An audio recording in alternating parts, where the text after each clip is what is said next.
Welcome back class. ये हमारे sources of Indian constitution का लास्ट पार्ट है, जहाँ पे हम लोग four major sources of Indian constitution देखेंगे।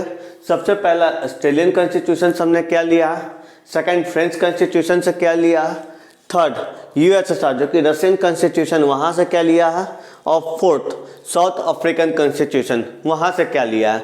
तो ये total 4 sources of Indian constitution को हम लोग देख के sources of Indian constitution finally wind up करते हैं। ठीक है, तो सबसे पहले ऑस्ट्रेलियन कॉन्स्टिट्यूशन। तो हम लोग जान रहे हैं जो कंकरेंट लिस्ट होता है, अभी हमने बताया था कि 4 तरह का लिस्ट होता है। एक होता है यूनियन लिस्ट, दूसरा स्टेट लिस्ट, तीसरा कंकरेंट लिस्ट और चौथा रेसिडुअरी पावर। ठीक है, जो कंकरेंट लिस्ट होता है वो कहाँ से आया, तो वो ऑस्ट्रेलियन कॉन्स्टिट्यूशन से हमने लिया। कंकरेंट लिस्ट वो लिस्ट होता है जहाँ पे दोनों सब्जेक्ट जो होता है सेंटर और स्टेट, जहाँ पे दोनों उसके ऊपर एक्ट कर सकते हैं। फॉर एग्जांपल एजुकेशन, ठीक है, तो सेंट्रल गवर्नमेंट भी एजुकेशन पे काम करता है एंड स्टेट गवर्नमेंट भी एजुकेशन पे काम करता है। एग्रीकल्चर, सेंट्रल गवर्नमेंट भी काम करता है एग्रीकल्चर पे, स्टेट गवर्नमेंट भी एग्रीकल्चर। तो ये कॉमन लिस्ट होता है। लेकिन अगर कभी दोनों के लॉज में क्लासेस होगा तो किसके पास ज़्यादा पावर होता है, तो वो होता है सेंटर का। क्योंकि सेंटर को हम लोग इस तरह समझ सकते हैं, वो माई बाप है हमारे देश का। ठीक है, हमारे पार्लियामेंट है जो कि माई बाप है।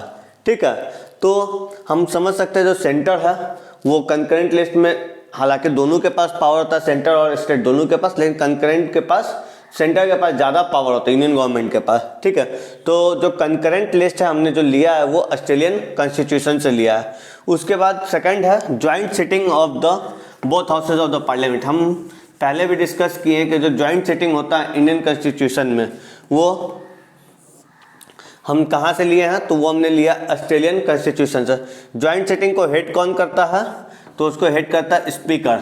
ठीक है, इसको हमने याद करने का तरीका बताया था कि चूंकि स्पीकर ज़्यादा, जो लोकसभा होता है, स्पीकर किसका हेड होता है, जो कि लोकसभा का हेड होता है। लोकसभा का स्ट्रेंथ ज़्यादा होता है राज्यसभा से, तो वो हेड होता है। लेकिन ये याद करने का तरीका, मेजर रीजन क्या है, जो रीजन है वो मैंने लास्ट वीडियो में नहीं एक्सप्लेन किया था, तो अब थोड़ा बता देता हूँ। हालांकि और डिटेल में जब पार्लियामेंट चैप्टर पढ़ेंगे तब हम लोग अच्छे से डिस्कस करेंगे। इसका मेजर कारण ये है कि जो लोकसभा के मेंबर्स होते हैं वो डायरेक्टली इलेक्टेड होते हैं बाय द पीपल्स, और राज्यसभा के मेंबर्स जो होते हैं वो इनडायरेक्टली इलेक्ट किए जाते हैं पीपल्स के द्वारा। ठीक है, तो इसीलिए जो स्पीकर होता है वो हेड करता है ज्वाइंट सिटिंग। ज्वाइंट सिटिंग मतलब कि दोनों मिलकर कोई बिल पे डिस्कस कर रहे हैं, तो उसको हेड कौन करेगा, वो स्पीकर करेंगे। उसके बाद हम ये बेसिकली ऑस्ट्रेलियन कॉन्स्टिट्यूशन से यही दो मेन है कि एक तो कंकरेंट लिस्ट और joint sitting of the 2 house of the parliament. उसके बाद है फ्रेंच कॉन्स्टिट्यूशन। अगेन बहुत इंपॉर्टेंट है, एग्जाम में काफ़ी बार पूछता है कि जो इक्वलिटी, लिबर्टी, फ्रेटर्निटी जो हमारे कॉन्स्टिट्यूशन में उसका जो आइडिया है वो कहाँ से आया है, तो वो आया है हमारा फ्रेंच कॉन्स्टिट्यूशन से। इक्वलिटी मतलब सब एक समान है। लिबर्टी का मतलब आप कोई भी काम करने के लिए आप स्वतंत्र हैं, वो कंस्ट्रक्टिव होना चाहिए, डिस्ट्रक्टिव नहीं होना चाहिए। ठीक है, लिबर्टी का मतलब आप कोई भी बिजनेस कर सकते हैं, कोई ऑक्यूपेशन कर सकते हैं, कोई ये नहीं ऑक्यूपेशन के नाम पे, बिजनेस के नाम पे हम लोग क्राइम्स करने लग जाए, वो नहीं, जो लीगल है। ठीक है, फ्रेटर्निटी, ये लिबर्टी। और फ्रेटर्निटी क्या होता है, भाईचारा, कि हम लोग आपस में बोलते हैं ना, हम लोग इंडियंस भाई, हम लोग भाई भाई हैं। ठीक है, तो जो फ्रेटर्निटी है वही होता है। तो ये जो कंसेप्ट है इक्वलिटी, लिबर्टी एंड फ्रेटर्निटी जो हमारे कॉन्स्टिट्यूशन में मेंशन है वो कहाँ से आया है, तो वो फ्रेंच कॉन्स्टिट्यूशन से आया। बहुत इंपॉर्टेंट है, काफ़ी बार पूछ लेता है ये सवाल। ठीक है, उसके बाद है यूएसएसआर जो कॉन्स्टिट्यूशन है वहाँ से क्या क्या लिया गया।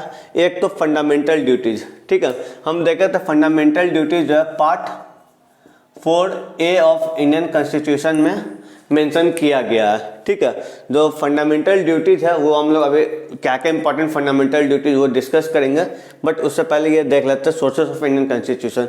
तो जो फंडामेंटल ड्यूटीज है वो कहाँ से लिया गया, यूएसएसआर कॉन्स्टिट्यूशन से लिया गया है।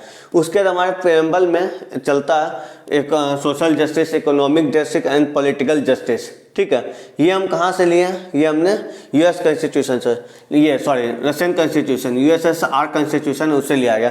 फंडामेंटल ड्यूटीज कहाँ से लिया गया, बहुत इंपॉर्टेंट है, और ये स्वर्ण सिंह कमेटी है उनका रिकमेंडेशन से आया था। ठीक है। उसके बाद है साउथ अफ्रीकन कॉन्स्टिट्यूशन। तो साउथ अफ्रीकन कॉन्स्टिट्यूशन के से हमने क्या क्या लिया है, उससे हमने लिया अमेंडमेंट ऑफ द कॉन्स्टिट्यूशन। जो इंडियन कॉन्स्टिट्यूशन है वो अमेंडमेंट होता है किस आर्टिकल, आर्टिकल 368 से हम इंडियन कॉन्स्टिट्यूशन को अमेंड कर सकते हैं, जो कि पार्ट 20 में हमने डिस्कस किया था जब हम लोग पार्ट्स को एक्सप्लेन कर रहे थे। ठीक है, तो जो साउथ अफ्रीकन कॉन्स्टिट्यूशन है उससे हमने क्या लिया, तो अमेंडमेंट ऑफ द कॉन्स्टिट्यूशन को हमने लिया है साउथ अफ्रीकन कॉन्स्टिट्यूशन से। उसके बाद जो राज्यसभा के मेंबर्स हैं उनका इलेक्शन जो है वो भी हमने साउथ अफ्रीकन कॉन्स्टिट्यूशन से लिया है। वो हम लोग अच्छे से डिस्कस करेंगे, जब पार्लियामेंट चैप्टर को डिस्कस करेंगे तब हम लोग ये सब चीज़ को डिस्कस करेंगे। अभी सिर्फ सोर्सेज ऑफ इंडियन कॉन्स्टिट्यूशन हम लोग जानते आते हैं। अभी तक मैंने जितना पढ़ा चुका है ऑलमोस्ट इतने से ही 2 से 3 क्वेश्चन तो अब तक हर एग्जाम में ही बन जाएंगे। इतना जितना ही मैंने पढ़ा उतना हर एग्जाम में जितना तक लेक्चर्स लिया, शेड्यूल्स पे, इंपॉर्टेंट आर्टिकल्स पे and sources of Indian constitution, यहाँ तक में 2 से 3 क्वेश्चन डेफिनेटली हर एग्जाम में पूछ लिया जाएगा जितना मैंने डिस्कस किया। इन डिटेल्स तो आगे हम लोग डिस्कस करेंगे बट इतना तक नहीं। ठीक है, तो मैं होप आशा करता हूँ कि आप लोग साथ साथ जो है इसका नोट्स भी लेते जा रहे होंगे। नोट्स अपने कॉपी में मेंशन करूँ, आपको एक बना बनाया नोट्स मिल रहा है जिसके लिए आपको कोई मेहनत नहीं करना पड़े, सिर्फ सुनना है और लिखना है, और वो आप लिखते जाएंगे तो आपको ऑटोमेटिकली याद होता चला जाएगा। तो इसके साथ हम लोग ये सोर्सेज ऑफ इंडियन कॉन्स्टिट्यूशन को वाइंड अप करते हैं, और अगर आप लोगों को कोई डाउट होगा तो आप लोग कमेंट में मेंशन कर दीजिएगा, मैं उसको रिप्लाई कर दूंगा। Thank you.